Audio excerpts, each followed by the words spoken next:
अविश्वास एक ऐसा चंद्रग्रहण है जिसमें दोनों ही को फायदा होता है। चंद्रग्रहण में जब भी लगता है, हालांकि आज मकर संक्रांति है, इस पर जिक्र करना जरूरी है कि चंद्रग्रहण जब लगता है तो स्नान करने वाले को भी फायदा होता है और पंडित पुजारियों को फायदा होता है। हम ज़्यादा व्याख्यान में नहीं जाएंगे, इसका अर्थ आप लोग बखूबी जानते होंगे।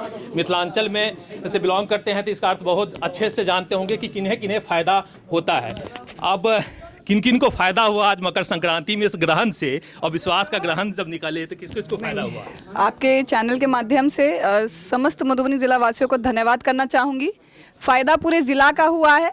जिस आशा और उम्मीद के साथ उन्होंने मुझे अध्यक्ष बनाया था मधुबनी जिला परिषद का, आज सुशोभित किया है दोबारा इस चेयर पे। मुझे समर्थन 56 पार्षद का मिला है। पूरा परिवार मेरे साथ है, कोई गिला शिकवा नहीं, कुछ नहीं, सब प्रोपोगेंडा है, कहीं कुछ भी नहीं है। पूरा परिवार एक साथ है, एकजुट है। और मधुबनी का विकास जो स्पीड में था उसके 10 टाइम्स एक स्पीड में और आज से बढ़ जाएगा। सबने बहुत ज़्यादा आशीर्वाद और समर्थन दिखाया है।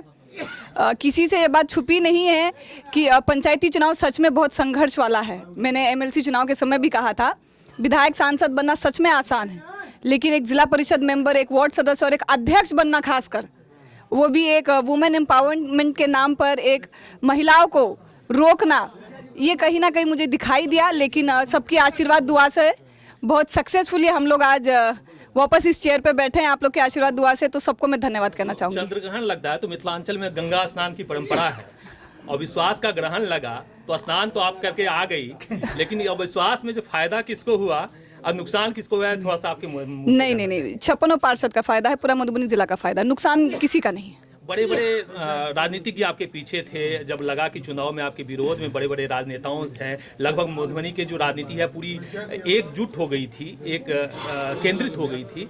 ऐसे राजनीति को जब आप आगे बढ़ते हैं दबोच करके या उसे कुचलते हुए आगे बढ़ते हैं तो कैसा महसूस करते हैं? नहीं, ये राजनीति मुझे और कोर स्ट्रेंथ देता है, मुझे और मजबूत करता है। बहुत मजबूती से मैंने कमबैक आज किया है।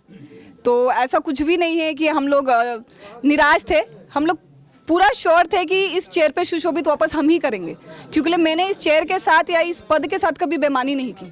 तो कर भला तो हो भला, तो वही परिणाम मुझे आज मिला है। देखिए, मैंने कहा पहले भी जब अविश्वास प्रस्ताव आया तभी भी कि ये प्रोविजन दिया है तो इसका यूटिलाइजेशन कर रहा है, इसमें इफ एंड बट्स कहीं नहीं है। वो लोग भी मेरे ही घर के लोग हैं, वो लोग ने ही मुझे अध्यक्ष बनाया था। उसमें अगर आप देखिएगा मेजोरिटी वोटर्स तो मेरे ऐसे हैं जिन्होंने मुझे पहली टर्म में अध्यक्ष बनाया था। हाँ, एक परिवार में रहते हैं, भाई बहनों में जब लड़ाई झगड़ा होता है थोड़ी सी अनबन होती है, तो वैसे ही थोड़ी सी मिसअंडरस्टैंडिंग उनके और मेरे बीच हो गई होगी। मैंने तो आज खुल के जैसे ही जीत घोषित हुई, मैंने सबसे पहला मैसेज अपने जिला परिषद परिवार के ग्रुप में ही दिया है कि अगर किन्हीं को मुझसे कोई गिला शिकवा है तो मैं सबसे छोटी हूँ, क्षमा प्राप्ति, लेकिन मेरा परिवार के सदस्य आप हो। जिस तरह 2 साल आपने विश्वास बनाए रखा, आने वाले 3 साल के लिए भी ऐसे ही विश्वास बनाए रखिए। काम में, मान सम्मान में कहीं से कमी नहीं होगी मेरी तरफ से। तो गंभीर आरोप जो लगाए हैं उसको दरकिनार करते हुए कुछ विकासात्मक जो योजना है उसका इम्प्लीमेंट होगा? नहीं, ऑफ कोर्स पॉलिटिक्स से तो आरोप लगेगा ही। देखिए, सब एक जैसी सोच के नहीं रहते। मैं जो सोचूं वो सामने वाला भी सोचे, ज़रूरी नहीं है। तो लोग कमेंट्स करते होंगे, बट मैं उसको इतना इम्पोर्टेंस नहीं देती हूँ। चलिए, बहुत बहुत धन्यवाद। Thank you. हमारे साथ में आज मकर संक्रांति के मौके पर, हालांकि ये मिथिलांचल में बहुत बड़ा त्यौहार के रूप में मनाया जाता है, और इस मौके पर जीत निश्चित ही एक पॉजिटिव एनर्जी, पॉजिटिव जो बातें हैं वो यहाँ पे छोड़ती हुई दिखाई देती है। राजनीति में इसका शुभ संकेत भी हो सकता है। 2024 का आगाज़ लगभग हो चुका है और इस समय में जीत निश्चित रूप से एक बड़ा संदेश राजनीतिक गलियारों में देता हुआ दिखाई देता है। फिर मिलेंगे किसी और वीडियो में किसी और राजनीतिक व्यक्ति के साथ में, तब तक के लिए दीजिए हमें इजाज़त।